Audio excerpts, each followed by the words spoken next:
നമ്മുടെ ദൈവത്തിൻ്റെ അതിപരിശുദ്ധമായ നാമം മഹത്വപ്പെടുക്കട്ടെ. വീണ്ടും ദൈവത്തിൻ്റെ വചനം സത്യവചനം ആയത് അതുപോലെ തന്നെ ഗ്രഹിക്കുവാൻ ഒരു ദിവസം കൂടെ സ്വർഗത്തിലെ ദൈവം നമ്മളെ ഒരുമിച്ച് ചേർത്ത ദൈവത്തിൻ്റെ മഹാകൃപയ്ക്കായി നമുക്ക് ദൈവത്തോട് നന്ദി പറയാം. നമ്മൾ ചിന്തിച്ചുകൊണ്ടിരിക്കുന്നത് രക്ഷയെക്കുറിച്ചാണ്, വിടുതലിനെ കുറിച്ചാണ്. റോമാലേഖനത്തിൽ നിന്നുള്ള പഠനത്തിലൂടെയാണ് നമ്മുടെ ആ വീണ്ടെടുപ്പിനെ കുറിച്ച് നമ്മൾ ദിവസങ്ങളായിട്ട് ചിന്തിക്കുന്നത്. പാപത്തിൻ്റെ അതുപോലെ തന്നെ ശാപത്തിൻ്റെ നിത്യതയെക്കുറിച്ച് ലക്ഷ്യമില്ലാത്ത പാപശാപ മരണങ്ങളിലേക്ക് വിധേയപ്പെട്ടിരിക്കുന്ന മനുഷ്യന് അവനെ സമാധാനത്തിലേക്കും നിത്യജീവനിലേക്കും രക്ഷയിലേക്കും നയിക്കുന്നതിന് വേണ്ടി പിതാവായ ദൈവം തൻ്റെ പുത്രനെ മനുഷ്യവംശത്തിന് വേണ്ടി തകർത്ത് കളഞ്ഞ ആ മഹനീയ പദ്ധതിയാണ് നാം ചർച്ച ചെയ്യുന്നതും ദൈവാത്മാവിനാൽ ചിന്തിക്കുന്നതും പരിശുദ്ധാത്മാവിനാൽ നമുക്കത് ബോധ്യം നൽകുന്നതും. സകല മനുഷ്യരും പാപം ചെയ്ത് ദൈവത്തിൻ്റെ തേജസ് നഷ്ടപ്പെട്ടു അല്ലെങ്കിൽ നഷ്ടപ്പെടുത്തിയിരിക്കുന്നു എന്ന് നമ്മൾ ഇതിനകം ദിവസങ്ങളായിട്ട് ചിന്തിക്കുകയും പഠിക്കുകയും ചെയ്യുന്നു. അപ്പോൾ പാപം ചെയ്ത് ദൈവ തേജസ് നഷ്ടപ്പെട്ട മനുഷ്യന് സമാധാനമില്ല, ദൈവം തന്നുള്ള ആ ഒരു സന്തോഷം കിട്ടുന്നില്ല. അങ്ങനെ വരുമ്പോൾ നമ്മൾ ജ്ഞാനികളിൽ ജ്ഞാനിയായ ശലോമോൻ പറഞ്ഞിട്ടുള്ളത്, ദൈവത്തിന് എപ്പോഴും മനുഷ്യരോടാണ് താല്പര്യം. മറ്റ് എല്ലാത്തിനെയും ദൈവം സൃഷ്ടിച്ചെങ്കിലും ദൈവത്തിൻ്റെ സ്വന്തം ഛായയിലും രൂപത്തിലും സാദൃശ്യത്തിലും സൃഷ്ടിക്കപ്പെട്ടിട്ടുള്ള ദൈവ മനുഷ്യനായി തീരേണ്ട മക്കളോടാണ് ദൈവത്തിന് കൂടുതൽ സ്നേഹം. മനുഷ്യപുത്രരിലാണ് ദൈവത്തിന് ആഹ്ലാദമുള്ളത്. അപ്പോൾ ദൈവത്തിൻ്റെ ആ സ്നേഹത്തിലേക്ക് കടന്നു വരാൻ മനുഷ്യന് തടസ്സമായി നിൽക്കുന്നത് അവൻ്റെ പാപമാണെങ്കിൽ ആ പാപത്തെ നീക്കം ചെയ്യലായിരുന്നു പിതാവ് ചെയ്ത വലിയ പദ്ധതി. അതാണ് മനുഷ്യന് ലഭ്യമാകേണ്ട, മനസ്സിലാക്കി ജീവിതത്തിൽ പ്രാവർത്തികമാക്കേണ്ട, വിശ്വാസത്തോടെ ഏറ്റെടുക്കേണ്ട രക്ഷാകരമായ പദ്ധതി. അത് ഏതൊരുവനാണോ തിരിച്ചറിഞ്ഞ് ജീവനുള്ള ദൈവത്തിന് ജീവിതം കൊടുക്കാൻ തീരുമാനിക്കുന്നത്, അവന് ദൈവത്തിൽ നിന്നുള്ള സമാധാനവും കൃപയും കരുതലും കാവലും രക്ഷയും വിടുതലും അനുഭവിക്കാൻ സാധിക്കുന്നു. പലപ്പോഴും നമുക്ക് മനുഷ്യർക്കുള്ള സംശയമാണ്, ഞങ്ങളുടെ പാപങ്ങൾ എങ്ങനെയാണ് കർത്താവ് ഏറ്റെടുക്കുന്നത്? എങ്ങനെയാണ് കർത്താവിന് ഞങ്ങളുടെ പിതാമഹന്മാർ മുഖാന്തരം ചെയ്തിട്ടുള്ള പാപങ്ങളുടെ പരിണതഫലമായിട്ടുള്ള ശാപത്തിൽ നിന്ന് ഞങ്ങളെ വിടുവിക്കാൻ കഴിയുന്നത്? മനുഷ്യ മനസ്സിന് പലപ്പോഴും പലതരത്തിലുള്ള ചോദ്യങ്ങൾ നിഷ്പക്ഷമായിട്ട് ചിന്തിക്കുമ്പോൾ ഓരോരുത്തരുടെ മനസ്സിൽ നിന്നും ഉയർന്നു വരാം. എന്നാൽ ദൈവവചനത്തിൽ കൂടെ പരിശുദ്ധാത്മാവിൻ്റെ കൃപയാൽ നമ്മൾ ഒന്ന് അന്വേഷിക്കാൻ തുടങ്ങിയാൽ, പരിശോധിക്കാൻ തുടങ്ങിയാൽ, സ്വർഗത്തിലെ ദൈവം എല്ലാത്തിനും വ്യക്തമായ ഉത്തരം നൽകുകയും അതിന് പുത്രന് പാപത്തിൻ്റെ ശമ്പളം മരണമാണെങ്കിൽ ആ മരണം നമുക്ക് വേണ്ടി പുത്രൻ ഏറ്റെടുത്തിരിക്കുന്നു എന്ന് നമുക്ക് ബോധ്യം നൽകുകയും ചെയ്യുന്ന ജീവന്റെ വചനങ്ങളെ കണ്ടുമുട്ടാൻ നമുക്ക് സാധിക്കും. മനുഷ്യരെല്ലാവരും ദൈവത്തെ പ്രീതിപ്പെടുത്താൻ മുന്നോട്ട് പോകുന്നവരാ. ദൈവത്തെ എങ്ങനെ പ്രീതിപ്പെടുത്തുക? ഏത് മതത്തിലായിട്ടുള്ള ആൾക്കാരായാലും ഏത് വിഭാഗക്കാരായാലും എല്ലാവർക്കും ആഗ്രഹം ദൈവത്തെ പ്രീതിപ്പെടുത്തുക, ദൈവത്തിൽ പ്രീതികരമായ കാര്യങ്ങൾ ചെയ്തുകൊണ്ടിരിക്കുക എന്നുള്ളതാണ്. അങ്ങനെ യഹൂദന്മാരുടെ ഇടയിലും യേശു കർത്താവ് ഒന്ന് പ്രവർത്തിക്കാൻ തുടങ്ങുമ്പോൾ യഹൂദന്മാർ കർത്താവിനോട് ചോദിച്ചു, ദൈവത്തെ പ്രീതിപ്പെടുത്താൻ ഞങ്ങൾ എന്താണ് ചെയ്യേണ്ടത്? എല്ലാ മനുഷ്യർക്കാന്നുള്ള, എല്ലാവരും പാപം ചെയ്ത് ദൈവത്തിൽ നിന്ന് അകന്നു പോയവരാണെങ്കിൽ അവർക്ക് ഉള്ളിൻ്റെ ഉള്ളിൽ കുത്തലുണ്ട്. ദൈവം മനുഷ്യനെ സൃഷ്ടിച്ചപ്പോഴെല്ലാവരിലും ദൈവത്തിൻ്റെ ആത്മാവിൻ്റെ ചൈതന്യം കൂടി കൊടുത്തിട്ടുണ്ട്. അപ്പൊ ഈ ആത്മാവ് എപ്പോഴും അവരോട് ഇങ്ങനെ ചോദ്യം ചോദിച്ചുകൊണ്ടിരിക്കും. അതിന് ഉത്തരം കിട്ടാത്തോടത്തോളം കാലം സർവ്വ മനുഷ്യരുടെയും മനസ്സിനകത്ത് ഒരു ശൂന്യത, ഒരു ഏകാന്തത അനുഭവപ്പെടും. അതുകൊണ്ട് തന്നെ മനുഷ്യനിതിങ്ങനെ ചോദിച്ചുകൊണ്ടേയിരിക്കും. അപ്പൊ അത് യേശു കർത്താവ് 2000 വർഷങ്ങൾക്ക് മുമ്പ് ഈ ഭൂമുഖത്ത് നിന്ന് ജെറുസലേം തെരുവീതികളിലൂടെ കാൽവരിയിലൂടെ ഒക്കെ നടക്കുന്ന സമയത്ത് അവര് ശിഷ്യന്മാർ ചോദിച്ചു, ദൈവത്തെ പ്രീതിപ്പെടുത്താനായിട്ട് ഞങ്ങൾ എന്ത് ചെയ്യണം? അപ്പൊ കർത്താവ് പറഞ്ഞ ഉത്തരവുണ്ട്. ആ ഉത്തരം തന്നെ അന്നും ഇന്നും ഇപ്പോഴും ഉള്ളത്. അത് മനുഷ്യനൊന്ന് മനസ്സിലാക്കിയാൽ മതി. നാം യോഹന്നാന്റെ സുവിശേഷം 6 അധ്യായം എടുത്താൽ ആ ഒരൊറ്റ കാര്യമാണ് നമ്മൾ തിരിച്ചറിയേണ്ടത്. എങ്ങനെയാണ് നമുക്ക് ദൈവത്തെ പ്രീതിപ്പെടുത്താൻ സാധിക്കുക? സകല മനുഷ്യരും ദൈവത്തെ പ്രീതിപ്പെടുത്താൻ വേണ്ടി പല ആചാരങ്ങളും അനുഷ്ഠാനങ്ങളും ചെയ്ത് മുന്നോട്ട് പോവുകയാണ്. പലരും വഴിപാടുകൾ നടത്തും, തുലാഭാരങ്ങൾ നടത്തും, പൂജ മന്ത്രാദി കർമ്മങ്ങൾ ചെയ്യും, ഇല്ലേ? പിന്നെ കൊല്ലം ദൈവത്തിൻ്റെ തീരുമാനം അനുസരിച്ചുള്ള അർത്ഥത്തിൽ പല നടപടിക്രമങ്ങളും നിയമ സംവിധാനങ്ങളൊക്കെ ചെയ്ത് അങ്ങനെ പോയിക്കൊണ്ടിരിക്കുക. പലരും മല കയറും, പലരും ചില തീർത്ഥാടന കേന്ദ്രങ്ങൾ പോവും, പലരും ഉപവസിച്ചും പിന്നെ ശുഭലം വെച്ചും പിന്നെ കിടന്നുരുണ്ടും അങ്ങനെ പല തരത്തിൽ എങ്ങനെയെങ്കിലും സകല മനുഷ്യൻ്റെ മനസ്സിൽ ഈ പാപബോധം ഉള്ളത് കൊണ്ടും അതുപോലെ തന്നെ അവൻ്റെ ഹൃദയത്തിലെ ചിന്തകൾ ദൈവത്തിനോട് ചേർന്ന് നിൽക്കാൻ പറ്റാത്തത് കൊണ്ട് എപ്പോഴും അവന് കുത്തലുണ്ടായിക്കൊണ്ടിരിക്കും. അതുകൊണ്ടാണല്ലോ ഈ പള്ളികളിൽ, അമ്പലങ്ങളിൽ, മതസ്ഥാപനങ്ങളിലൊക്കെ ഈ സംഭാവന കാലകാലങ്ങളായിട്ട് ഇങ്ങനെ കൂടിക്കൊണ്ടിരിക്കുന്നതിൻ്റെ കാരണം മനുഷ്യന്റെ മനസ്സിലെ ഈ വ്യഗ്രത. അവന് എങ്ങനെയെങ്കിലും ഒന്ന് സ്വസ്ഥത അനുഭവിക്കണമെന്ന് ആഗ്രഹമുണ്ട്, അവന് എങ്ങനെയെങ്കിലും സമാധാനം അനുഭവിക്കണമെന്ന് ആഗ്രഹമുണ്ട്. ഏതാണ് വഴി, എന്താണ് മാർഗം എന്ന് ഇങ്ങനെ ചിന്തിച്ചുകൊണ്ടിരിക്കുക. അപ്പൊ അങ്ങനെ വന്നപ്പോൾ കർത്താവിനോട് അവർ ചോദിച്ചു, എന്ത് മാർഗം വെച്ചുകൊണ്ടാണ് ഞങ്ങൾ എങ്ങനെയാണ് ഈ പ്രവർത്തനം ദൈവത്തെ പ്രീതിപ്പെടുത്താൻ ഞങ്ങൾ എന്ത് ചെയ്യണം? അതാണ് പ്രധാനമായിട്ടും ശിഷ്യന്മാർ ചോദിച്ചു. നമുക്കൊക്കെയുള്ള ചോദ്യം അതാണല്ലോ. എങ്ങനെയാ ഇത്ര നേരം പറഞ്ഞത്? അങ്ങനെയാ കർത്താവിന് പ്രീതികരമായിട്ട് നമുക്ക് എന്ത് പ്രവൃത്തി ചെയ്താലാണ് ദൈവം അല്ലെങ്കിൽ സന്തുഷ്ടനാവുക? നമ്മളിൽ ഓരോരുത്തരും പ്രീതി ഉണ്ടാവുക. എല്ലാത്തിൻ്റെ ആഗ്രഹം അതാണ്. ദൈവത്തിന് മുമ്പിലാകാൻ നമുക്ക് പ്രീതി ഉണ്ടാവണം, ദൈവം നമ്മളെ നല്ലവനെന്ന് എണ്ണണം, ദൈവത്തിന്റെ മുമ്പിൽ സന്തോഷത്തോടെ നമ്മൾ നിൽക്കണം. അങ്ങനെ വരാൻ വേണ്ടി നമുക്ക് എന്ത് ചെയ്യാൻ പറ്റും? ഞങ്ങൾ എന്ത് ചെയ്താലാ പറ്റുക? പാപഭാരത്താലും അതുപോലെ തന്നെ ശാപത്താലും എല്ലാം മനുഷ്യൻ തല കുനിഞ്ഞിരിക്കാം. അപ്പൊ കർത്താവ് ആ ചോദ്യം ശിഷ്യന്മാർ ചോദിച്ചപ്പോൾ ഉത്തരം കൊടുത്തത് നമുക്ക് നോക്കാം. യോഹന്നാന്റെ സുവിശേഷം 6 അധ്യായം എടുത്താല് അതിൽ ഉത്തരം കൊടുക്കുന്നുണ്ട് എങ്ങനെയാണെന്ന്. ദൈവത്തിന് പ്രസാദമുള്ള പ്രവൃത്തികളെ പ്രവർത്തിക്കേണ്ടതിന് ഞങ്ങൾ എന്ത് ചെയ്യണമെന്ന് ചോദിച്ചു. യേശു അവരോട്, ദൈവത്തിന് പ്രസാദമുള്ള പ്രവൃത്തി അവൻ അയച്ചവനിൽ നിങ്ങൾ വിശ്വസിക്കുന്നത് എത്രേ എന്ന് ഉത്തരം പറഞ്ഞു. അതെ, ദൈവത്തിന് പ്രസാദമുള്ള പ്രവൃത്തി എന്ന് പറഞ്ഞാൽ അവൻ അയച്ചവനിൽ വിശ്വസിക്കുന്നത് മാത്രമാണ്. നമ്മളോട് ഒരു പ്രവൃത്തിയും പറഞ്ഞിട്ടില്ല. പിതാവായ ദൈവം അയച്ചതാണ് പുത്രന്, യേശു കർത്താവിന്. അവന്റെ പ്രവൃത്തിയിൽ നിങ്ങൾ വിശ്വസിച്ചാൽ മാത്രം മതി. ആ ഒരൊറ്റ പ്രവൃത്തിയാണ് നമ്മൾ ഇന്ന് ദൈവം ആഗ്രഹിക്കുന്നത്. എന്ത്? പുത്രൻ ചെയ്ത പ്രവൃത്തിയിൽ വിശ്വസിക്കുക. അത് വിശ്വസിച്ചു കഴിഞ്ഞാൽ ദൈവത്തിന് നമ്മളെക്കുറിച്ച് പ്രീതിയാവും, ദൈവത്തിന് നമ്മളെ എണ്ണാൻ സാധിക്കും, ദൈവത്തിന് നമ്മളെ ദൈവത്തിൻ്റെ പ്രിയ മകളെന്നും മകനെന്നും എണ്ണാൻ സാധിക്കും. അതാണ് ദൈവം ഇവിടെ വ്യക്തമാക്കി കൊടുക്കുന്നത്. അപ്പൊ ദൈവം പുത്രനെ അയച്ചിട്ട് പുത്രൻ ചെയ്ത പ്രവൃത്തി എന്താന്ന് നമ്മൾ അറിയണം.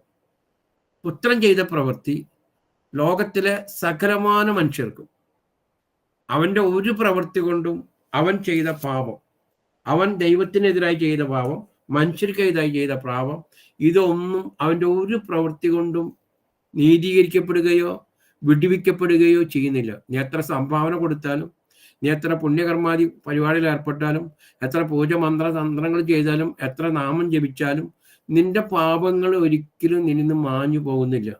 കാരണം അത് പാപത്തിന്റെ ശമ്പളം മരണമാണെന്ന് നിയമം പഠിപ്പിക്കുമ്പോൾ ആ മരണം നടപ്പിലാവാതെ ഒരിക്കലും അതിന് പരിഹാരമാവില്ല. അപ്പൊ അതുകൊണ്ട് നമുക്ക് റോമക്കാർക്ക് 6 അധ്യായത്തിൽ 23-ാമത്തെ വചനം വായിച്ചാൽ നമുക്കത് കാണാം. വായിക്കും. പാപത്തിന്റെ ശമ്പളം, റോമൻസ്, അത് വചനത്തിലുള്ളത് തന്നെയാണ് നമുക്ക് പറയാനുള്ളതുള്ളൂ. എടുക്കോ, റോമൻസ് 6 അധ്യായത്തില് 23-ാമത്തെ വചനത്തിൽ. നമ്മൾ റോമക്കാർക്ക് ലേഖനം 3-ാമത്തെ അധ്യായത്തിന്റെ അവസാന ഭാഗത്താണ് ചിന്തിക്കുന്നത്. ദൈവം നമ്മളെ നീതീകരിക്കുന്നതിനെ കുറിച്ചാണ് ചിന്തിച്ചുകൊണ്ടിരിക്കുന്നത്. ആ നീതീകരണം വന്നത് എങ്ങനെയാണെന്നാണ് നമ്മൾ പഠിക്കുന്നത്. നോക്കാം, റോമക്കാർക്ക് ലേഖനം 6 അധ്യായത്തിൽ 23 എടുത്തോ. പാപത്തിന്റെ ശമ്പളം മരണമത്രേ. പാപത്തിന്റെ ശമ്പളം. അപ്പൊ പാപം ചെയ്ത എന്ത് പ്രവർത്തിക്കും അതിന് കൂലിയുണ്ട്. അത് പാപം ചെയ്ത പാപത്തിന്റെ കൂലി എന്ന് പറഞ്ഞാൽ മരണമാണ്. അതാണ് ദൈവനിയോഗം, അതാണ് നിയമം, അതാണ് ആദ്യം മുതലേ ഉള്ളത്. അപ്പൊ നമ്മൾ പാപിയാണെന്ന് നമ്മൾ സമ്മതിക്കുകയാണെങ്കിൽ ആ സ്ഥാനത്ത് നമ്മൾ മരിക്കേ നിവൃത്തിയുള്ളൂ. അപ്പൊ കർത്താവിന് ഞാൻ നേരത്തെ പറഞ്ഞ പോലെ എപ്പോഴും മനുഷ്യരോട് സ്നേഹമുള്ളത് കൊണ്ട് നമ്മൾ അങ്ങനെ നശിച്ചു പോകാതിരിക്കാൻ വേണ്ടി പിതാവായ ദൈവം പുത്രനെ അയച്ച് നമുക്ക് വേണ്ടി പ്രായശ്ചിത്തമായി, അഥവാ നമുക്ക് വേണ്ടി മരണം ഏറ്റെടുത്തു. അങ്ങനെ നമ്മൾ മരിക്കേണ്ട സ്ഥാനത്ത് യേശു കർത്താവ് മരിച്ച് നമ്മളെ മരണത്തിൽ നിന്ന് വിടുവിച്ച്, നാശത്തിൽ നിന്ന് വിടുവിച്ച് നമ്മളെ രക്ഷയ്ക്ക് വിധേയരാക്കി. എന്ന് പറഞ്ഞാൽ പാപത്തിൻ്റെയും ശാപത്തിൻ്റെയും അടിമത്തത്തിലായിരുന്ന, അല്ലെങ്കിൽ സാത്താൻ്റെ അടിമത്തത്തിലായിരുന്ന, ലോകത്തിൻ്റെ അടിമത്തത്തിലായിരുന്ന നമ്മളെ പുത്രന്റെ കുരിശുമരണം മൂലം നമുക്ക് വിടുതൽ ലഭിച്ചു. വെറുതെ അല്ല നമുക്ക് വിടുതൽ ലഭിച്ചു എന്ന് പറയുന്നത്. അതിന് പുത്രനായ ദൈവം യേശു കർത്താവ് വില കൊടുത്തിട്ടാ നമ്മളെ വീണ്ടെടുത്തത്. അല്ലാതെ നിങ്ങളൊക്കെ രക്ഷിക്കപ്പെട്ടു, നിങ്ങളൊക്കെ സുഖമായി, ഇനിയൊരു കുഴപ്പമില്ല എന്ന് പറയല്ല. നമ്മുടെ പാപങ്ങൾക്ക് യേശു കർത്താവ് കാൽവരി കുരിശിൽ യാഗമായി അതിന് തക്ക പ്രായശ്ചിത്തം ചെയ്തിരിക്കുകയാണ് ചെയ്തത്. അതുകൊണ്ട് നമ്മൾ റോമക്കാർക്കത് ലേഖനം 3 അധ്യായത്തിൽ 25-ാമത്തെ വചനം വായിക്കുന്നത്. നമ്മളത് വിശ്വസിക്കേണ്ട കാര്യം ഇതാണ്: പുത്രൻ മുഖാന്തരം, പുത്രന്റെ കുരിശുമരണം മൂലം നമുക്ക് പാപമോചനം ലഭിച്ചിരിക്കുന്നു. ഇതാണ് പിതാവായ ദൈവം പുത്രനെ അയച്ച് മനുഷ്യവംശത്തിന് ചെയ്തു കൊടുത്ത പ്രവൃത്തി. അത് നമ്മൾ വിശ്വസിക്കുമ്പോഴാണ് ദൈവത്തിന് നമ്മളിൽ പ്രീതി ഉണ്ടാവുക. കാരണം താൻ ചെയ്ത പ്രവൃത്തിയെ അംഗീകരിക്കുകയും വിശ്വസിക്കുകയും അതുമൂലം പാപമോചനം നേടുകയും ചെയ്യുന്ന മകളെയാണ് കർത്താവ് സ്വർഗരാജ്യത്തിലേക്ക് കൂട്ടിച്ചേർക്കുന്നത്. അല്ലാതെ ഈ ഭൂമത്തെ ഏതെങ്കിലും ഒരു പ്രത്യേക അവസ്ഥയിൽ, ഏതെങ്കിലും ഒരു കുടുംബത്തിൽ, ഏതെങ്കിലും ഒരു വിശ്വാസത്തിന്റെ പേരിൽ ജനിച്ചു എന്ന് പറഞ്ഞതുകൊണ്ടൊന്നും ഒരിക്കലും സ്വർഗത്തിന് അവകാശിയായോ നിത്യജീവൻ അവകാശിയായോ അല്ലെങ്കിൽ സമാധാനമുള്ള ഒരു ജീവിതത്തിന് ഉടമയായോ മാറുന്നില്ല. നമുക്ക് വായിക്കാം റോമക്കാർക്ക് ലേഖനം 3-ാമത്തെ അധ്യായത്തിൽ 25-ാമത്തെ വചനം വായിക്കാം.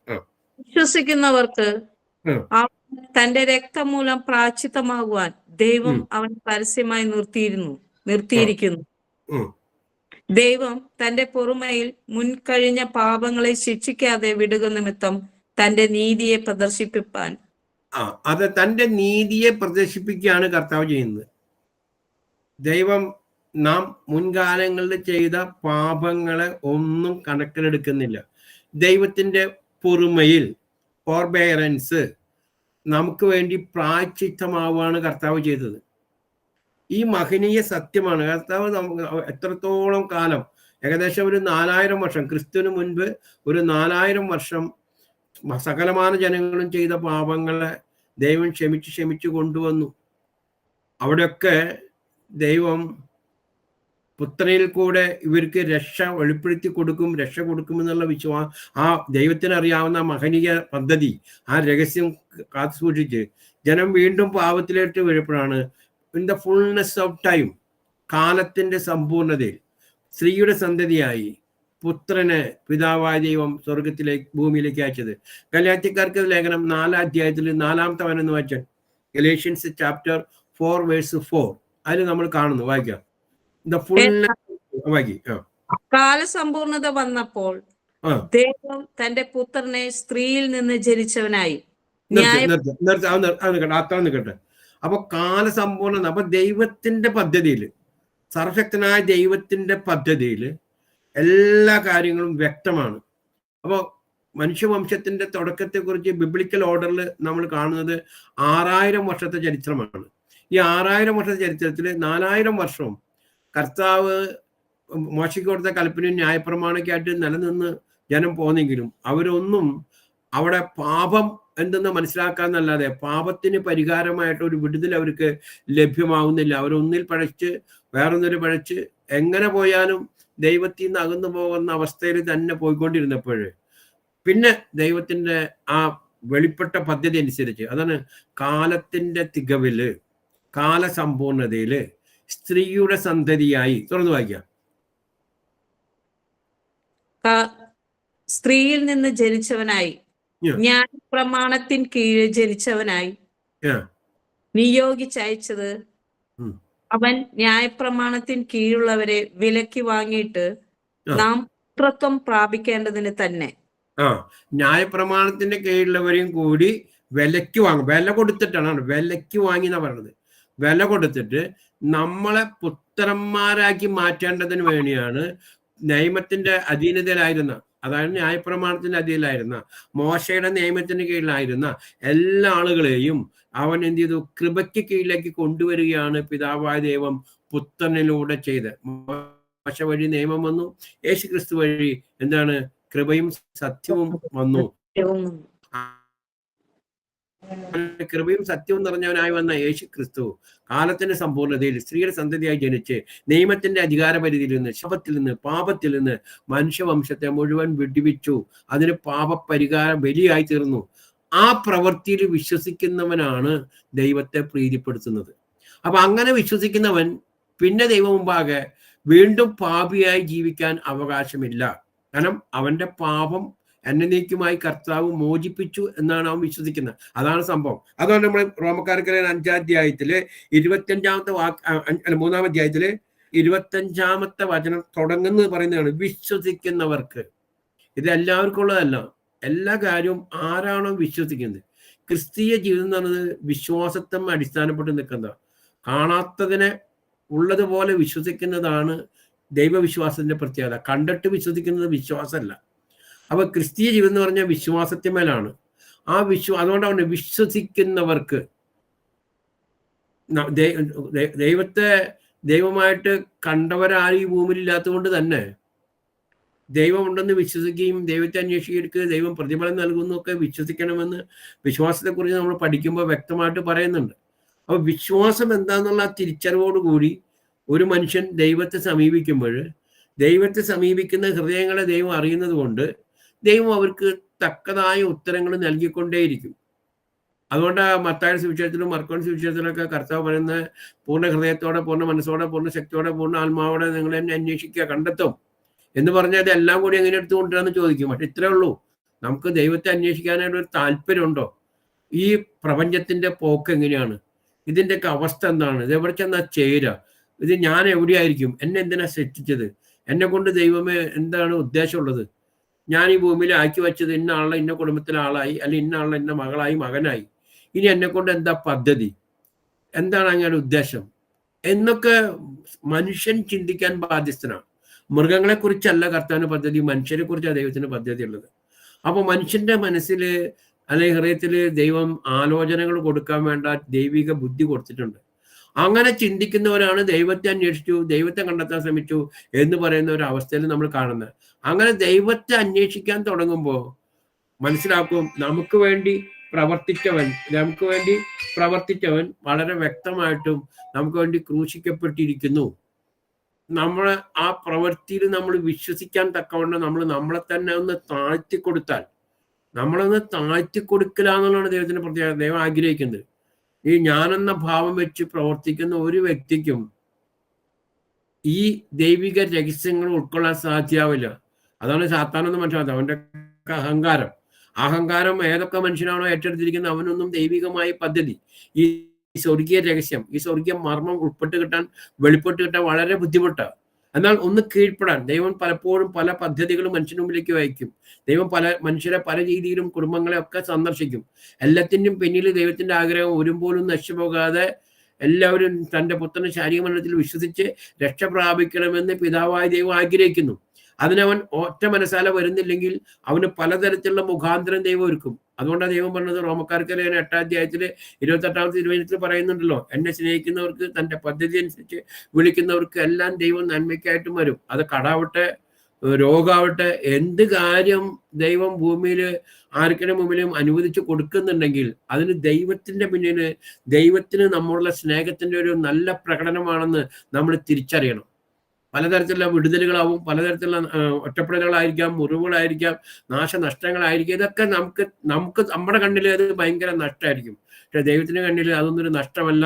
ദൈവത്തിന് വലിയ പദ്ധതിയാണ്.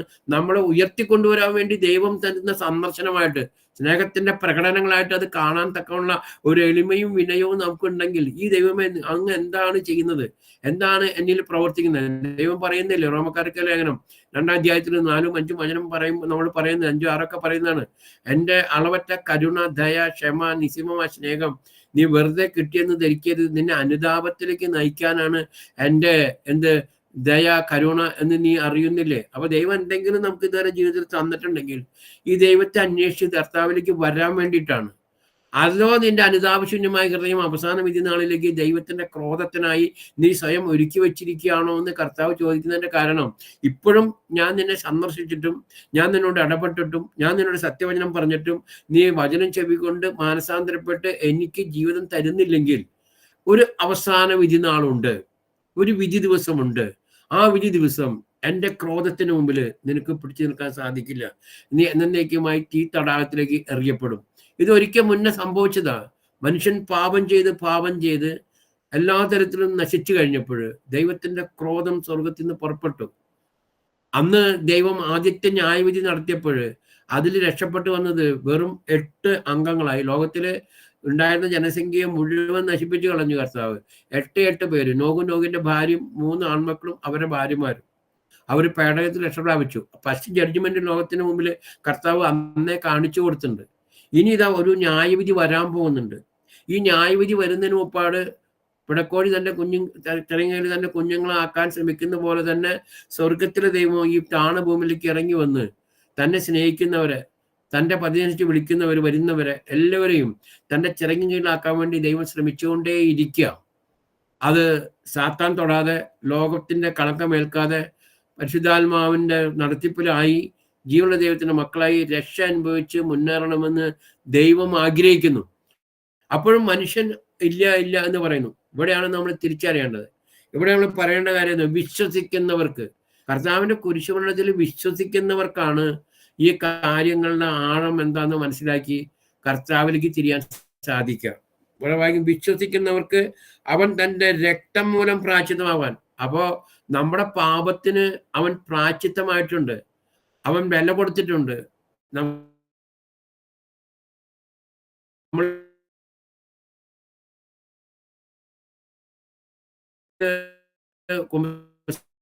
കൂട്ടിൽ പോയിരുന്നിട്ട് എൻ്റെ പിഴ പാപമാക്കിയിട്ട് നമുക്ക് വേണ്ടി എന്ത് ചെയ്തു? കർത്താവ് സകല പാപവും ഏറ്റെടുത്ത് ക്രൂശിൽ യാഗമായി എന്നുള്ളതാണ്. നമ്മുടെ പാപത്തിന് വേണ്ടി കർത്താവ് ക്രൂശിക്കപ്പെടുകയും നമ്മുടെ രക്ഷയ്ക്ക് വേണ്ടി കർത്താവ് ഉയർത്തെഴുന്നേൽക്കുകയും ചെയ്തു എന്ന് നമ്മളെ വ്യക്തമായിട്ട് പഠിക്കുന്നു. പാപത്തിന് പരിഹാരമായി, അതായത് നമ്മൾ മരിക്കേണ്ടടുത്ത് കർത്താവ് മരിച്ചു. പാപിയാണ് അവൻ മരിക്കണം, അത് കർത്താവ് ചെയ്തു. ഇനി ഈ മരിച്ച ആൾ ഉയർത്തെഴുന്നേൽക്കണം, അത് ദൈവത്തിന്റെ വലിയ പദ്ധതിയാണ്. മനുഷ്യ മക്കള് ദൈവത്തോടു കൂടെ കോടാനുകോടി വർഷം ഉണ്ടായിരിക്കണം, അത് ദൈവത്തിന്റെ പദ്ധതിയാണ്. നമുക്കറിയില്ല, ഇൻഫിനിറ്റ് ആണ്. ആ ദൈവിക രഹസ്യം നമുക്ക് വെളിപ്പെടുത്തി തരുന്നത് നമ്മൾ പുതിയ ആകാശവും പുതിയ ഭൂമിയിലും സ്വർഗത്തിലും നമ്മൾ കർത്താവിന്റെ കൂടെ ഉണ്ടാവണം. അപ്പൊ അതിന് നമുക്ക് ബലം തരുന്നതാണ് മരിച്ചവരെ ഉയർപ്പിക്കുന്ന, ഞാനാണ് പുനരുത്ഥാനവും ജീവനും എന്ന് പറഞ്ഞ് കർത്താവ് ഇതാ 3-ാം പൊക്കം കല്ലറയെന്ന് ഉയർത്തെഴുന്നേറ്റു.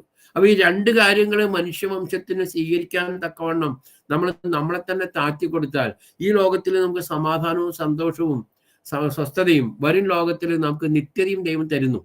അതാ പറഞ്ഞ് വിശ്വസിക്കുന്നവർക്കാണ് ഇതൊക്കെ ഉള്ളൂ. നമ്മൾ ഹെബ്രായർക്ക് ലേഖനം 4-ാം അധ്യായത്തിൽ 2-ാമത്തെ വചനം, ഇത് ദൈവിക രഹസ്യമാണ് നമ്മൾ ചിന്തിക്കുന്നതും നമ്മൾ കേൾക്കുന്നതും. എന്താണ് അവിടെ എല്ലാവരും സുവിശേഷം പറയുന്നത്? ഹെബ്രായർക്ക് ലേഖനം 4-ാം അധ്യായത്തിൽ 2-ാമത്തെ വചനം ഒന്ന് വായിച്ചു നോക്കിയാൽ അത് വ്യക്തമായിട്ട് പറയുന്നുണ്ട്. അവരെ പോലെ നാമും ഒരു സദ്വർത്തമാനം കേട്ടവർ ആകുന്നു, എങ്കിലും കേട്ടവരിൽ വിശ്വാസമായി പരിണമിക്കാതെ കൊണ്ട് കേട്ട വചനം അവർക്ക് ഉപകാരമായി വന്നില്ല. അപ്പൊ ഈ പറഞ്ഞ കാര്യങ്ങള് കേട്ടവര് വിശ്വസിച്ചാൽ, ഇപ്പൊ നമ്മൾ എത്രയോ പേര് കേൾക്കുന്നവര് യേശു കർത്താവിന്റെ കുരിശുമരണം മൂലം, യേശു കർത്താവ് എനിക്ക് വേണ്ടി ചെയ്ത പ്രായശ്ചിത്തം മൂലം രക്തം ചൊരിഞ്ഞ് എന്നെ വീണ്ടെടുത്തിരിക്കുന്നു, എന്നെ പാപത്തിൽ നിന്ന് വിടുവിച്ചിരിക്കുന്നു, എന്നെ സർവതന്ത്ര സ്വതന്ത്രനാക്കിയിരിക്കുന്നു, ഞാൻ എൻ്റെ പാപങ്ങൾ മുഴുവൻ ദൈവസന്നിധിയിൽ സമർപ്പിച്ച് പാപത്തിന്റെ മേൽ വിജയം വരിച്ച കർത്താവിനോട് ചേർന്ന് നിൽക്കുന്നു ഹൃദയപൂർവ്വം വിശ്വസിക്കുകയും അത് ഏറ്റെടുക്കുകയും ചെയ്യുന്നവർക്ക്, ഇത് വിശ്വാസമായി പരിണമിക്കുന്നവർക്ക് അത് ഉപകാരപ്പെടും. അല്ലാത്തവർക്ക് ഇത് ഉപകാരപ്പെടില്ല. ലോകത്തിന്റെ സകല നുക്കൻ കോർണറിൽ ഇന്നത്തെ കാലഘട്ടത്തിൽ സത്യസുവിശേഷം പ്രചരിക്കുന്നുണ്ട്. പക്ഷെ കേൾക്കുന്നവര് അത് വിശ്വസിക്കായക കൊണ്ട് അവർക്കത് ഗുണകരമായി ഫലിക്കുന്നില്ല. ആരോ എന്തോ പറഞ്ഞു പോകുന്നല്ലാതെ അത് തികച്ചും അവഗണിക്കുന്ന ലോകത്തിന്റെ പുത്രന്മാര്, വിരുദ്ധ ശക്തികൾ, ഇരുട്ടിന്റെ ശക്തികൾ നിലനിൽക്കുന്നത് കൊണ്ട് അവർക്ക് ആർക്കും അത് ഉപകരിക്കുന്നില്ല. നമ്മളും ഇരുട്ടിന്റെ ശക്തികളാവാതെ വെളിച്ചത്തിന്റെ മക്കളാകണമെന്ന് കർത്താവ് ആഗ്രഹിക്കുന്നു. അതുകൊണ്ടാണ് നമ്മളെ പരിശുദ്ധനായ ദൈവം ഇവിടെ വചനം കേൾക്കാൻ ഒരുമിച്ച് കൂട്ടിയിരുത്തിയിരിക്കുന്നത്. കേൾക്കുന്ന വചനം പ്രവർത്തിക്കും. ഇത് ജീവന്റെ വചനമാണ്, സത്യവചനമാണ്. വചനം നമ്മോട് സംസാരിക്കും. ഇത് ഇരുതല വായുമൂർച്ചയുള്ളതാണ്. അത് സന്ധിബന്ധങ്ങളെ തുളച്ചിറങ്ങുന്നതാണ്. ഹൃദയത്തിലെ വികാരങ്ങൾ പുറത്തു കൊണ്ടുവരുന്ന, ഫലം പുറപ്പെടുവിക്കാതെ ദൈവത്തിന്റെ വായിൽ നിന്ന് പുറപ്പെടുന്ന ഒരു വചനം തിരിച്ചു പോകുന്നതല്ല. അപ്പൊ അതുകൊണ്ട് ഇവിടെ പറയാണ്, ഹെബ്രായ വിശ്വാസികളോട് കർത്താവ് പറയാം, നമ്മൾ മനസ്സിലാകാം. പൗലോസ് പറയുന്നത്, അതായത് സുവിശേഷം കേട്ടു, പക്ഷെ അത് അവർ വിശ്വസിച്ചില്ല, അതുകൊണ്ട് അവർക്ക് ഉപകാരപ്പെട്ടില്ല. വിശ്വസിച്ചവരായ നമുക്കോ അത് ഫലപ്രദമായി. ഇവിടെയും വിശ്വസിക്കണം. നമ്മൾ അതാ പറയുന്നത്, പുത്രൻ ചെയ്ത പ്രവൃത്തിയിൽ വിശ്വസിക്കുന്നതാണ് ദൈവത്തിന് പ്രീതികരമായ കാര്യം. അപ്പോൾ ചെയ്ത പ്രവൃത്തി ഇതാണ്: ഞാൻ പാപിയായിരിക്കുന്നത് കൊണ്ട് എൻ്റെ പാപത്തിന് പരിഹാരമായി എൻ്റെ രക്ഷകൻ എനിക്ക് വേണ്ടി പ്രായശ്ചിത്തം ചെയ്ത് സാത്താന്റെ അടിമത്തത്തിൽ നിന്ന് എന്നെ വിടിവിച്ചു. കൊളോസ്യർക്ക് ലേഖനം 2-ാം അധ്യായത്തിൽ 14-15 വായിച്ചാല്, കൊളോസ്യക്കാർക്ക് ലേഖനം 2-ാം അധ്യായത്തില് ഈ കുരിശിലെ മരണമാണ് നമുക്ക് തന്ന വിജയമെന്ന് നമ്മൾ വ്യക്തമായിട്ട് തിരിച്ചറിയണം. കൊളോസ്യക്കാർക്ക് ലേഖനം വായിക്കും. അതിക്രമങ്ങളൊക്കെയും നമ്മോട് ക്ഷമിച്ച ചട്ടങ്ങളാൽ നമുക്ക് വിരോധവും പ്രതികൂലവുമായിരുന്ന കയ്യെഴുത്ത് മായ്ച്ച് ക്രൂശിൽ തറച്ച് നടുവിൽ നിന്ന് നീക്കിക്കളഞ്ഞു. വാഴ്ചകളെയും അധികാരങ്ങളെയും ആയുധവർഗം വെപ്പിച്ച് ക്രൂശിൽ അവരുടെ മേൽ ജയോത്സവം കൊണ്ടാടി അവരെ പരസ്യമായ കാഴ്ചയാക്കി. കുരിശിൽ വിജയോത്സവം കൊണ്ടാടി. കർത്താവ് കടന്ന് കരയുന്നു എന്നൊക്കെ പറഞ്ഞ് ഈ ദൈവം മരിക്കോ, ദൈവത്തിന് വേദന എടുക്കോ, ഇതൊന്നല്ല നമ്മൾ ചിന്തിക്കേണ്ടത്. കർത്താവിന്റെ മരണം അവിടെ നടന്നില്ലായിരുന്നെങ്കിൽ നമുക്ക് ഇന്നിവിടെ ഇരുന്ന് കൂടിയിരുന്ന് ഒന്നും പറയാനില്ല, ഒന്നും സംസാരിക്കാനില്ല. അങ്ങനെ സാത്താൻ വിജയിക്കാതിരിക്കണം, ദൈവം ജയിക്കണം, മനുഷ്യൻ ജയിക്കണം. അതുകൊണ്ട് ദൈവത്തിൽ വിശ്വസിക്കുന്ന ഏതൊരാളും വിജയിക്കാൻ വേണ്ടി നമുക്ക് എതിരായി നിൽക്കുന്ന എല്ലാ അധികാര പത്രങ്ങളെയും പ്രമാണ പത്രങ്ങളെയും യേശു കർത്താവ് ക്രൂശിൽ തറച്ച് ഇല്ലായ്മ ചെയ്തു, നള്ളിഫൈ ചെയ്തു. ഇതാണ് പറയുന്നത്. അതായത് നമ്മൾ ഈ ലോകത്തിൽ എന്ത് പാപം ചെയ്യുമ്പോഴും അത് ദൈവത്തിനെതിരാണ്. മാത്രമല്ല അതിന്റെ കണക്ക് സാത്താന്റെ കയ്യിലുണ്ട്. ആ സാത്താൻ നമുക്കെതിരെ ഇങ്ങനെ പാപങ്ങളെ ലിസ്റ്റ് ഉണ്ടാക്കി വെച്ചിരിക്കുക, നമുക്കെതിരെ എപ്പോഴും കുറ്റം ആരോപിച്ചുകൊണ്ടിരിക്കുക. അപ്പൊ അതിങ്ങനെ ചെയ്യുമ്പോൾ കർത്താവ് പറയാണ്, ഇല്ല, അവന്റെ പാപങ്ങൾ മുഴുവൻ ഞാൻ ഏറ്റെടുത്തു, ഞാൻ അവനെ വിടിവിച്ചിരിക്കുന്നു എന്നുള്ള ആ വലിയ രഹസ്യം കൂടി നമുക്ക് ഒന്നും കൂടെ വെളിപ്പെടുത്തി തരികയാണ് ഈ കൊളോസ്യർക്കാർക്ക് ലേഖനം 2-ാം അധ്യായത്തിൽ 14-15 പറയണത്. സാത്താന്റെ കയ്യിൽ നമുക്കെതിരെയുള്ള പ്രമാണങ്ങളുണ്ട്. നമ്മൾ ചെയ്ത പാപത്തിന്റെ ലിസ്റ്റ് ദൈവത്തിന്റെ കയ്യിൽ മാത്രമല്ല അവന്റെ കയ്യിലും ഉണ്ട്. കാരണം ദൈവം നീതീകരിക്കുന്നവന് ആ നീതീകരണത്തിന്റെ പ്രവൃത്തി ശരിയല്ല എന്ന് പറഞ്ഞ് വാദിക്കാൻ നമ്മളെ ഓരോരുത്തരെ കുറിച്ചും കണക്കുകൾ അവന്റെ കയ്യിലുണ്ട്. അപ്പൊ അവിടെ പിതാവായ ദൈവം പറയാ, അതെ, അവൻ പാപിയാണ്, അവൻ പാപം ചെയ്തിട്ടുള്ളവൻ തന്നെയാണ്. പക്ഷെ അവന്റെ പാപത്തിന്റെ ഫലമായിട്ടുള്ള മരണം എൻ്റെ പുത്രൻ ഏറ്റെടുത്ത് അവനിത് പാപത്തിൽ നിന്ന് വിടിവിച്ചിരിക്കുന്നു എന്ന മഹനീയ സത്യം സാത്താന്റെ മുമ്പിൽ പറഞ്ഞ് ആ നല്ലൊരു ന്യായാധിപതിയായിട്ടുള്ള ദൈവം നമ്മളെ വിടിവിക്കുകയാണ് ചെയ്യുന്നത്. സാത്താൻ ഇപ്പോൾ ഒരു സ്വർഗത്തിന്റെ കോടതിയിൽ നമ്മൾ വന്നാൽ ആ കോടതിയിൽ സാത്താൻ നമുക്കെതിരെ വാദിക്കുമ്പോൾ പുത്രന്റെ കുരിശുമരണത്തിൽ വിശ്വസിച്ചത് അവന് പാപമോചനവും രക്ഷയും വിടുതലും ഉണ്ടെന്ന് പിതാവായ ദൈവം നമുക്ക് പുത്രനിലൂടെ ഉറപ്പ് തരുന്നതാണ്. അങ്ങനെയാണ് സാത്താന്റെ വാ അടച്ചു കളയുന്നത്. അല്ലാണ്ട് വില കൊടുക്കാതെ ഒരിക്കലും നമ്മളെ മോചിപ്പിച്ചു, ഇതെല്ലാം ഒരു കാൽപ്പനിക സങ്കല്പമാണെന്നോ അല്ലെങ്കിൽ ഒരു മിഥ്യാഭാവമാണെന്നോ അല്ലെങ്കിൽ ഒരു ഉട്ടോപ്യൻ സിദ്ധാന്തമാണെന്നോ ഒന്നും വിശ്വസിക്കാനില്ല. ഇതൊക്കെ യാഥാർത്ഥ്യമാണ്. അതുകൊണ്ട് യഹോവ നല്ലവനെന്ന് അനുഭവിച്ചറിയുന്ന പുരുഷൻ ഭാഗ്യവാൻ. Taste and see our God is good. നമ്മൾ ദൈവസന്നിധിയിൽ ചെന്ന് നമ്മുടെ ഹൃദയം തുറക്കുകയാണെങ്കിൽ, പാപം എന്തെന്നറിയാത്തവൻ നമുക്ക് വേണ്ടി പാപമായിട്ടുണ്ടെങ്കിൽ, പാപം അറിയാത്തവൻ്റെ അടുത്ത് നമ്മുടെ പാപം പറയാൻ തുടങ്ങിയാൽ സ്വർഗത്തിലിരുന്ന ദൈവം പാപം കെട്ട് നമുക്ക് പാപം ക്ഷമിച്ച് തന്ന് നമ്മളെ വിടിവിക്കുന്ന ആ സ്വതന്ത്രമായ മനസ്സ് നമുക്ക് അനുഭവിക്കാൻ സാധിക്കും. ആ സ്വാതന്ത്ര്യം, പാപത്തിൽ നിന്നുള്ള സ്വാതന്ത്ര്യം അടിമത്തത്തിന്റെ ചങ്ങലയിലായിരുന്നു, ആ ശാപത്തിന്റെ ചങ്ങലയിലായിരുന്നു. പിതാമഹന്മാര് നമ്മൾ എല്ലാവരും ചെയ്തു പോയ ശാപം തലമുറയായി നമ്മുടെ ഹൃദയത്തിൽ, നമ്മുടെ ജീവിതത്തിലേക്ക് കടന്നു വന്ന് നമ്മളറിയാതെ തന്നെ നമ്മൾ നാശത്തിലും കഷ്ടത്തിലും പ്രയാസത്തിലും ഞെരുക്കത്തിലൊക്കെ ആയിരിക്കും. ഇത് മനുഷ്യനറിയണം. അതാണ് ഗലാത്യക്കാർക്ക് അറിയണം. 3-ാം അധ്യായത്തിലെ 13-ാമത്തെ 11 വായിച്ചാൽ ഗലേഷ്യൻസ് ചാപ്റ്റർ 3:13 അത് കർത്താവായി പറയാണ്. എന്താ വായിക്കുന്നത്? ഗലേഷ്യൻസ് ചാപ്റ്റർ 3 വായിക്കും. മരത്തിന്മേൽ തൂങ്ങുന്നവൻ എല്ലാം ശപിക്കപ്പെട്ടവൻ എന്ന് എഴുതിയിരിക്കുന്നത് പോലെ ക്രിസ്തു അതൊക്കെ നമുക്ക് മരത്തിന്മേൽ ശാപമായി തീർന്നു. തൂങ്ങുന്നവൻ ശപിക്കപ്പെട്ടവൻ എന്ന് എഴുതിയിരിക്കുന്ന പോലെ എന്ന് പറഞ്ഞാൽ എഴുതിയിരിക്കാന്ന് പറഞ്ഞാൽ നിയമത്തില് എല്ലായിടത്തും നിയമമുണ്ട്, വെറുതെ ഓരോന്ന് പറയല്ല. മരത്തിൽ തൂങ്ങുന്നവൻ ശപിക്കപ്പെട്ടവൻ എന്ന് എഴുതിയിരിക്കുന്നത് പോലെ വൈകി ക്രിസ്തു നമുക്ക് വേണ്ടി ശാപമായി തീർന്നു. ആ ക്രിസ്തു നമുക്ക് വേണ്ടി ശാപമായി തീർന്നു. ഇതുവരെ കേൾക്കാത്തവർ തിരിച്ചറിയാം. നമുക്ക് ശാപമുണ്ട്. ആ ശാപം നീക്കം ചെയ്യുന്നതിന് വേണ്ടി നേരത്തെ പാപത്തിൽ നിന്ന് വിടുവിച്ച കാര്യം പറഞ്ഞ പോലെ പറയണത് ക്രിസ്തു നമുക്ക് വേണ്ടി ശാപമായി തീർന്നു, ശപിക്കപ്പെട്ടവനായി തീർന്നു.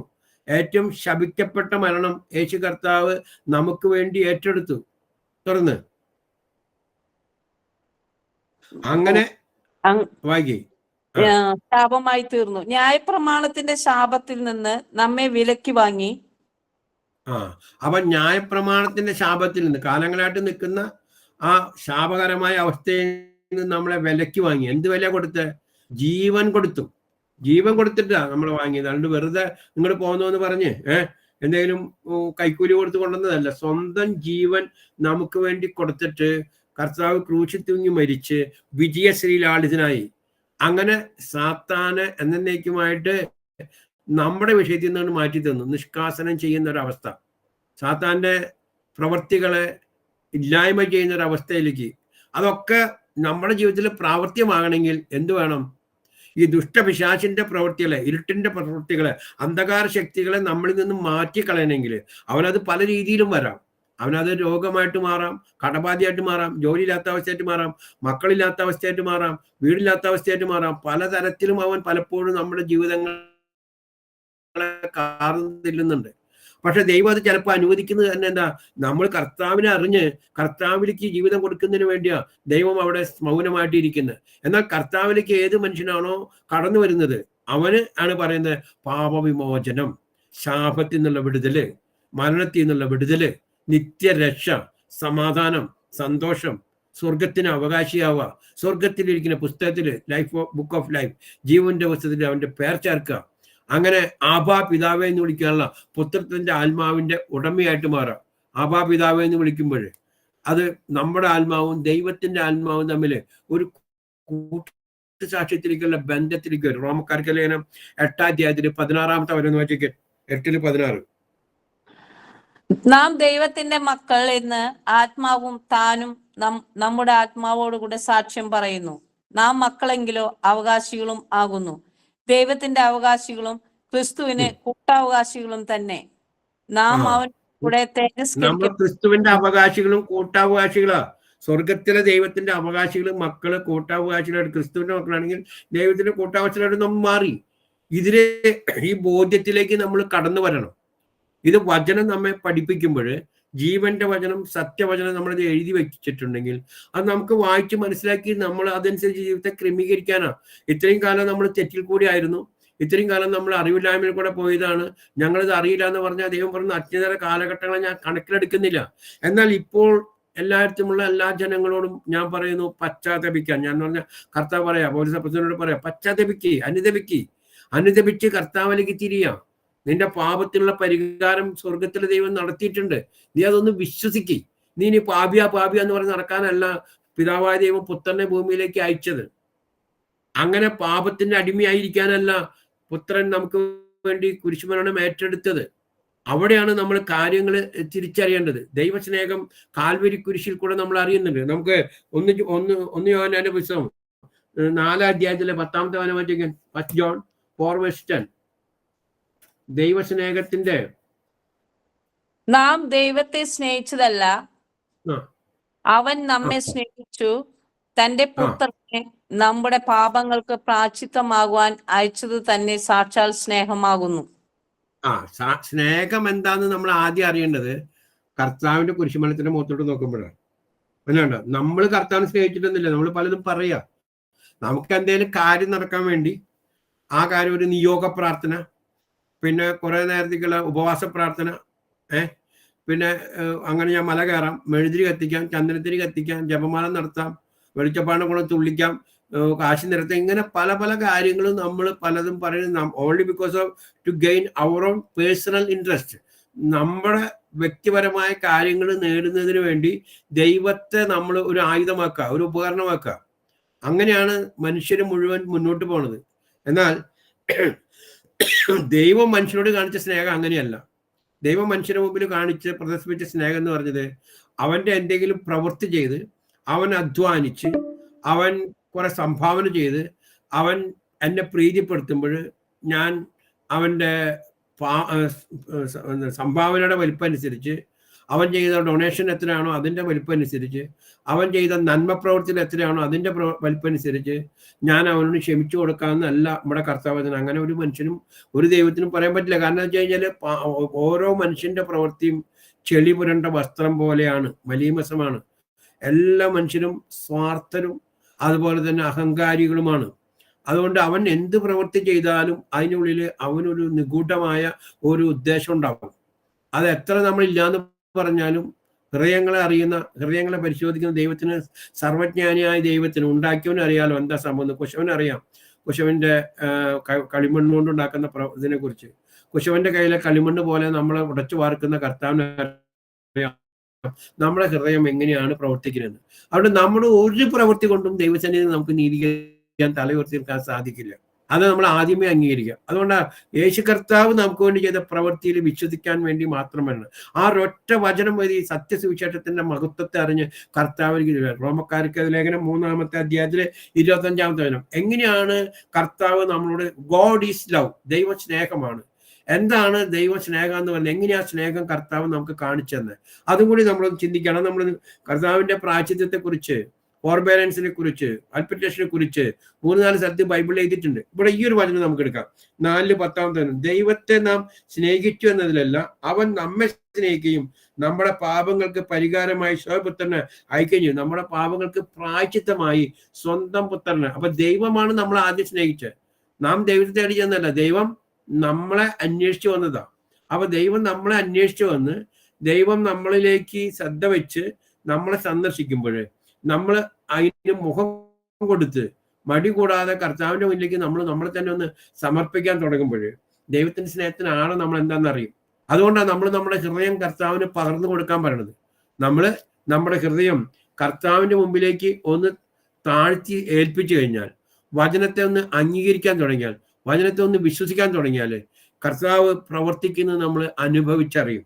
അപ്പൊ ദൈവസ്നേഹം എന്താണെന്ന് അറിയണമെങ്കിൽ നമ്മൾ നോക്കേണ്ടത് കാൽവരി കുരിശിലേക്കാണ്. എൻ്റെ കർത്താവ് എനിക്ക് ഇത് പറ്റിപ്പോയില്ലോ എന്ന് പറഞ്ഞ് നിലവിളിക്കേണ്ട കാര്യമില്ല. കർത്താവ് അങ്ങനെ കാൽവരി കുരിശിൽ കിടന്ന് മരിച്ചില്ലായിരുന്നെങ്കിൽ, നമുക്ക് വേണ്ടി അങ്ങനെ ക്രൂശിക്കപ്പെട്ടില്ലായിരുന്നെങ്കിൽ നമുക്ക് രക്ഷയുടെ സന്തോഷം എന്താണെന്ന് അനുഭവിക്കാൻ സാധിക്കില്ല. അതുകൊണ്ട് എന്ത് വിധേനയും ക്രൂശിക്കപ്പെടുക എന്നുള്ളത് പിതാവിന്റെ ഇഷ്ടമായിരുന്നു, പുത്രന്റെ ജോലിയായിരുന്നു, അല്ലേ? യോഹന്നാന്റെ സുവിശേഷത്തിൽ ശമര്യക്കാരി സ്ത്രീയുടെ അടുത്ത് വെള്ളം ചോദിച്ചു തന്ന ശമര്യക്കാരി സ്ത്രീയോട് സംസാരം കഴിഞ്ഞു വരുമ്പോൾ ശിഷ്യന്മാര് ഭക്ഷണം മേടിക്കാൻ പോയിക്കായിരുന്നു.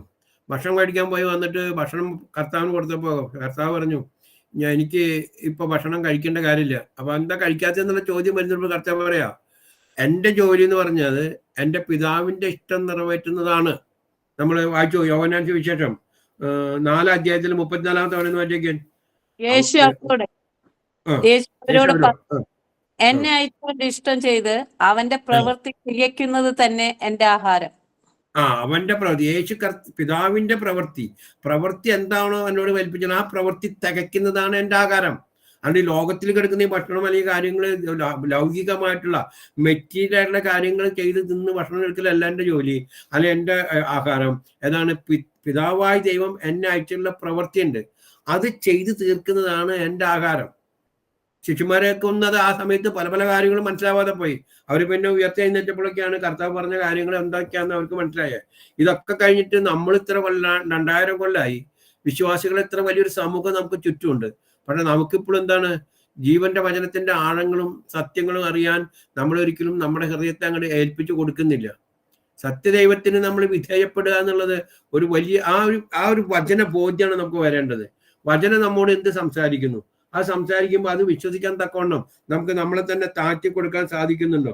അപ്പൊ ഒന്നുകൂടെ നമ്മൾ വായിക്കുകയാണ് 1 ജോൺ ചാപ്റ്റർ 4 വേഴ്സ് 10 ദൈവത്തെ നാം സ്നേഹിച്ചൊന്നുമല്ല, അല്ലേ? ദൈവത്തെ നമ്മൾ സ്നേഹിച്ചെന്ന് എല്ലാവർക്കും പറയാം. പക്ഷെ അതിലല്ല, അവൻ നമ്മെ സ്നേഹിക്കുകയും നമ്മുടെ പാപങ്ങൾക്ക് പരിഹാരമായി പ്രായശ്ചിത്തമായി സ്വപുത്രനെ അയക്കുകയും ചെയ്തു. ഈ സ്വപുത്രൻ നമുക്ക് വേണ്ടി ചെയ്ത പ്രവൃത്തിയിൽ വിശ്വസിക്കാൻ മാത്രമേ നമുക്കുള്ളൂ. അത് വീണ്ടും റോമക്കാർക്ക് ലേഖനം 3-ാം അധ്യായത്തില് 25-ാമത്തെ വചനത്തിലേക്ക് നമ്മൾ കടന്നു വരാം. 3-ാമത്തെ അധ്യായത്തില് 25-ാമത്തെ വചനം എന്താ പറയുന്നത്? വിശ്വസിക്കുന്നവർക്ക് അവൻ തന്റെ രക്തം മൂലം പ്രായശ്ചിത്തമാകുവാൻ ദൈവം അവനെ പരസ്യമായി നിർത്തിയിരിക്കുന്നു. ഇനി അങ്ങനെയുണ്ട്. ഓരോ വാക്കിന്റെ ഗൗരവം വളരെ വലുതാണ്. പരസ്യമായത് കത്തോലിക്കാരുടെ ഇടയിൽ, ഹിന്ദുക്കളുടെ ഇടയിൽ, മുസ്ലിങ്ങളുടെ ഇടയിൽ, ഒരു പ്രത്യേക രാജ്യത്ത് അങ്ങനെയൊന്നല്ല. ദൈവം ലോകത്തിന്റെ നടുവിൽ പരസ്യമാക്കി കർത്താവിനെ നിർത്തിയിരിക്കുക. ഏതൊരുവനാണോ ഈ ജീവനുള്ള ദൈവത്തിന്റെ മുഖത്തോട്ട് നോക്കുന്നതെങ്കിൽ, ഇല്ലേ, രക്തം വാർന്നു നിൽക്കുന്ന ഇതാ അർക്കപ്പെട്ട കുഞ്ഞാട് നമുക്ക് വേണ്ടി ഭൂമിക്ക് മുകളിൽ ആകാശത്തിന് മധ്യമായിട്ട് ഇങ്ങനെ നിൽക്കുകയാണ്. ഏതൊരുവനാണോ ഈ ജീവനുള്ള ദൈവത്തിന്റെ മുഖത്തോട്ട് നോക്കുന്നത്, ആരാണോ അനുദപിക്കാൻ പശ്ചാത്തപിക്കാൻ തയ്യാറുള്ളത്, അവന് സൗജന്യമായ രക്ഷ കൊടുക്കുന്ന മഹനീയമായ സത്യമാണ് നമ്മൾ തിരിച്ചറിയേണ്ടത്. മനുഷ്യൻ രക്ഷയ്ക്ക് വേണ്ടി, സമാധാനത്തിന് വേണ്ടി ലോകത്തിന്റെ എല്ലാ ഭാഗങ്ങളിലും ഓടി നടക്കുക. കസ്തൂരിമാൻ കസ്തൂരി അന്വേഷിച്ച് പരതുന്നത് പോലെ ഇതിങ്ങനെ അന്വേഷിച്ചുകൊണ്ടിരിക്കുന്ന ഒരു അവസ്ഥ നമ്മൾ ചുറ്റും കാണുന്നുണ്ട്. എന്നാൽ ജീവനുള്ള ദൈവത്തിന്റെ അടുത്തേക്ക് തിരിയുക എന്നുള്ളതാണ് ഏതൊരു മനുഷ്യനിൽ നിന്നും സ്വർഗത്തിലെ ദൈവം ആഗ്രഹിക്കുന്നത്. അങ്ങനെ കർത്താവിന്റെ സന്നിധിയിലേക്ക് വരുമ്പോൾ അവൻ തന്നെ പരസ്യമായി നിർത്തിയിരിക്കുന്നു. അതൊരു പ്രത്യേക വിഭാഗത്തിന്റെ അല്ല. നമ്മൾ തിരിച്ചറിയണം, ഇതൊരു കത്തോലിക്കക്കാരെയാണ്, അല്ലെങ്കിൽ മർത്തോമക്കാരെയാണ്, അല്ലെങ്കിൽ പെന്റിക്കോസ്റ്റിന്റെ ആണ്, അല്ലെങ്കിൽ സുറായിക്കാരെയാണ്, അല്ലെങ്കിൽ നായർ സമാജത്തിന്റെ ആണ്, അല്ലെങ്കിൽ ഹിന്ദു സമാജത്തിന്റെ ആണ്. എങ്ങനെയൊക്കെയാണെങ്കിൽ പല പല ഡിവിഷൻസും ഡിനോമിനേഷൻസും ഈ ലോകത്ത് നമുക്ക് കാണാം. പക്ഷെ കർത്താവിന് ഒരു ജാതിയും ഇല്ല, ഒരു വർണ്ണവും ഇല്ല, ഒരു ഭാഷയില്ല. ജാതി, മത, വർണ്ണ, വർഗ, ഭാഷ വ്യത്യാസം കൂടാതെ സകല ഗോത്രങ്ങളും സകല ജാതികളും സകല ഭാഷക്കാരും ലോകത്തിന്റെ മുക്കിലും മൂലയിലും ജീവിക്കുന്ന ഏതൊരാളും ഈ ജീവനുള്ള ദൈവത്തിന്റെ മുഖത്തോട്ട് നോക്കാൻ വേണ്ടിയാ പിതാവായ ദൈവം പുത്രനെ ഇപ്പോഴും നമുക്ക് വേണ്ടി പരസ്യമാക്കി നിർത്തിയിരിക്കുന്നത്. ആരുടെയും സ്വകാര്യ സ്വത്തല്ല, ഇത് സ്വർഗത്തിലെ ദൈവം എല്ലാവരുടെയാണ്. ഈ കർത്താവിന്റെ മുഖത്തോട്ട് നോക്കുക എന്നുള്ളതാണ് മനുഷ്യന്റെ ദൈവം സൃഷ്ടിച്ച ഓരോ മനുഷ്യന്റെ ഉത്തരവാദിത്വം. തന്റെ മുഖത്തോട്ട് നോക്കിയവർക്ക് ആർക്കും ലജ്ജിക്കാൻ ദൈവം ഇടവരുത്തിയിട്ടില്ല. എല്ലാവരും ഐശ്വര്യമുള്ളവരായി, എല്ലാവരും തേജസ്വികളായി. അവന്റെ ഹൃദയത്തിന്റെ അന്തരാളങ്ങളിൽ കെട്ടിക്കിടക്കുന്ന പാപങ്ങൾ അവൻ ഏറ്റുപറഞ്ഞ് മനസ്സപിക്കുമ്പോൾ, അവന്റെ ഹൃദയത്തിലെ കാഠിന്യം പോകുമ്പോൾ അവന്റെ മനസ്സ് ശോഭിക്കും, അവന്റെ ഹൃദയം ശോഭിക്കുന്നു എന്ന് പറഞ്ഞ മുഖകാന്തി വർദ്ധിക്കും. ഇത് ഞാൻ പറയുന്നതല്ല, ശലോമോൻ, ജ്ഞാനികളിൽ ജ്ഞാനിയായ ശലോമോൻ പറയുന്ന കാര്യമാണ്. നമ്മുടെ ഹൃദയത്തിൽ പാപവും ദുഷ്ടം വെച്ചിരിക്കുന്നിടത്തോളം കാലം നമുക്ക് സമാധാനമില്ല, സ്വസ്ഥതയില്ല, സന്തോഷമില്ല, വിടുതലുകളില്ല, എല്ലാം നമ്മൾ അനുഭവിക്കും. പക്ഷെ ഈ കർത്താവിന്റെ മുഖത്തോട്ട് നോക്കിക്കഴിഞ്ഞാൽ അവനെ എല്ലാത്തിൽ നിന്നും വിടുതലുണ്ട്. കാരണം ദൈവത്തിന് മുമ്പിൽ നമുക്ക് ഒളിക്കാനൊന്നുമില്ല, എല്ലാം ദൈവത്തിന് അറിയാം. നമ്മളെ ഇരിപ്പും കിടപ്പും നടപ്പും ആലോചനകളും കൂടി അറിയുന്ന ഒരു ദൈവത്തിന്റെ മുമ്പിൽ നമ്മൾ നമ്മുടെ ഹൃദയം തുറക്കാൻ തുടങ്ങിയാൽ പിന്നെ മനുഷ്യരോട് പാപേറ്റ് പറയുന്ന പോലെ ആവില്ല. ദൈവത്തിന്റെ മുമ്പിൽ നമുക്ക് ഒന്നും ഒളിക്കേണ്ടതില്ല. അതുകൊണ്ടാണ് ഞാൻ ക്രിസ്തുവിലായാൽ, ഒരുവൻ ക്രിസ്തുവിലായാൽ അവൻ എന്താണ്, അവനിനി ശിക്ഷാവിധി ഇല്ല എന്നൊക്കെ നമ്മൾ പ്രത്യേക കർത്താവിന്റെ വചനം നമ്മൾ പറയുന്നത്. കാരണം അവന് പിന്നെയും പാപം ചെയ്യുമ്പോൾ ദൈവം ഈ ലോകത്ത് വെച്ച് തന്നെ അവൻ സന്ദർശിച്ച് അവന് വേണ്ടതായുള്ള ശിക്ഷ കൊടുത്ത് അവന് വേണ്ടതായിട്ടുള്ള പ്രായശ്ചിത്തം കൊടുത്ത് അവനെ വീണ്ടും വീണ്ടും കർത്താവ് പുതുക്കിയെടുക്കും. കാരണം സ്വർഗത്തിൽ അവനെ കൊണ്ടുവന്ന് ഇരുത്തണമെന്ന് ദൈവം ആഗ്രഹിക്കുന്നു. തൻ്റെ ഒപ്പം പിതാവിൻ്റെ അതല്ല, ഞാൻ സ്വർഗത്തിൽ പോകണം നല്ലതാ, ഭൂമിയിൽ നിന്ന് പോയാൽ പരിശുദ്ധാത്മാവായിരിക്കും. മാത്രമല്ല ഞാൻ വീണ്ടും പോയി വന്ന് ഞാൻ നിങ്ങളെ എൻ്റെ പിതാവിന്റെ ഭവനത്തിൽ കൊണ്ടുവന്നാക്കും, എൻ്റെ ഒപ്പം ഇരുത്തുന്ന കർത്താവിന്റെ വാഗ്ദാനമാണ്. അങ്ങനെ ഇരുത്താൻ പറ്റാത്തതുകൊണ്ട് നമ്മളിൽ വീണ്ടും അഴുക്കും ചെളിയും വന്നാൽ കർത്താവ് നമ്മളോട് ഇടപെടുകയും നമ്മളെ ശുദ്ധീകരിക്കപ്പെടാൻ തക്കവണ്ണം അനുതാപത്തിലേക്ക് നമ്മൾ നയിക്കുകയും ചെയ്യുന്ന പല പദ്ധതികളും ദൈവത്തിനുണ്ടാകുന്ന ദൈവിക സന്ദർശനം. അതിനുവേണ്ടി ആ രക്ഷിക്കപ്പെട്ട ഒരു വ്യക്തിയെ ഇപ്പോഴും ഭൂമിയിൽ ആക്കി വെച്ചിരിക്കുന്നത്. അവന്റെ കുറവുകൾ പൂർണ്ണം അവനെ ശുദ്ധീകരിക്കുക, സാങ്ക്ടിഫൈ ചെയ്യുക. ഇവിടെ ദൈവം എന്ത് ചെയ്യുന്നു? റൈറ്റ്യസ്നെസ് ചെയ്യുമ്പോൾ, ജസ്റ്റിഫൈ ചെയ്യുമ്പോൾ വീണ്ടും നമ്മളെ സാങ്ക്ടിഫിക്കേഷൻ എന്ന ഒരവസ്ഥയിലേക്ക് കൊണ്ടുവരും. അപ്പൊ നമ്മൾ ഇന്നൊരു വചനത്തിലാണ് നമ്മൾ ഇന്ന് കോൺസെൻട്രേറ്റ് ചെയ്തത്. അതായത് വിശ്വസിക്കുന്നവർക്ക് അവൻ തന്റെ രക്തം മൂലം പ്രായശ്ചിത്തമാകുവാൻ ദൈവം അവനെ പരസ്യമായി നിർത്തിയിരിക്കുന്നു. ദൈവം തന്റെ പൊറുമയിൽ മുൻകഴിഞ്ഞ പാപങ്ങളെ ശിക്ഷിക്കാതെ വിടുക നിമിത്തം തന്റെ നീതിയെ പ്രദർശിപ്പിക്കുന്നു. അപ്പൊ ദൈവം എങ്ങനെയാണ് നീതീകരിക്കുന്നത്? നമ്മൾ നോക്കുമ്പോൾ നേരത്തെ തുടങ്ങിയത് അങ്ങനെയാണല്ലോ. നമുക്ക് നോക്കുമ്പോൾ നമുക്ക് തന്നെ നമ്മളിൽ കുറെ പാപങ്ങളുണ്ടല്ലോ, കഴിഞ്ഞ കാലങ്ങളിൽ ചെയ്ത പാപം. നമ്മളെ പാപം ദൈവം തന്റെ പൊറുമയിൽ എന്ന് പറയാൻ ദൈവം he is ready to tolerate us. കർത്താവിന്റെ സഹിഷ്ണുത, ദൈവം നമ്മോട് ക്ഷമിക്കുക, ദൈവം നമ്മളോട് എല്ലാ അർത്ഥത്തിലും, ഒരു അർത്ഥത്തിൽ പറഞ്ഞു കഴിഞ്ഞാല് നമ്മളെ നേടുന്നതിന് വേണ്ടി, എല്ലാവർക്കും വേണ്ടി എല്ലാമായി കർത്താവ് നമ്മളെ പാപങ്ങളെ ഏറ്റെടുക്കാണ്. അത് ദൈവം തന്റെ പെരുമയിൽ എന്ന് പറഞ്ഞാൽ ആ ടോളറേറ്റ് ചെയ്യുക. ദൈവം ലോങ് സഫറിങ്, ദീർഘക്ഷമയാണ്. ദൈവം നമ്മോട് ലോങ് സഫറിങ് ആണ്, നീണ്ട ക്ഷമയോട്, ദീർഘക്ഷമയുള്ള ഒരു ദൈവമാണ് നമ്മൾ, ദൈവത്തിന്റെ മക്കളാണ് നമ്മൾ. അങ്ങനെയുള്ള ദൈവത്തിന്റെ മക്കളായിരിക്കുന്നുകൊണ്ട് എത്രയോ കാലങ്ങൾ നമ്മൾ, ഇത്ര കാലം, നിനക്കിപ്പോൾ 60 വയസ്സാണോ, നിനക്കിപ്പോൾ 40 വയസ്സാണോ, നിനക്ക് ഇനി 55 വയസ്സാണ്, എത്ര വയസ്സാണെങ്കിലും ഇത്ര കാലം വരെ നീ ചെയ്ത സകല പാപങ്ങളും കർത്താവ് ക്ഷമിക്കുക.